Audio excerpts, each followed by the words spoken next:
Hey everyone, welcome back to the channel. In today's video, let's talk about how to connect Shopify with Lendio.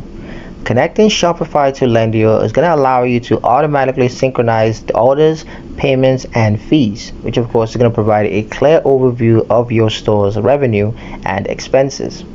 Here are the steps. The first thing you got to do is to log into Lendio and navigate to integrations and look for connected accounts. There you're going to select add accounts and then choose Shopify. Now just enter your Shopify store URL and sign into your accounts. Next is to authorize Lendio to access store orders, payments, and fees. You want to confirm the correct store if multiple stores exist.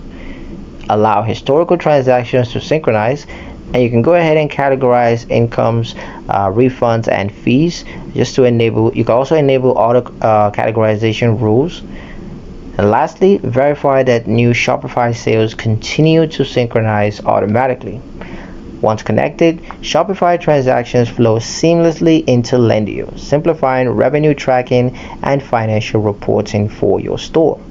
And that's pretty much it for the video, guys. Hope you liked it. Hope you found the information here useful enough. If you did, like, comment, share, and subscribe for more helpful tutorials. Thank you guys for watching, and I'll see you in the next one.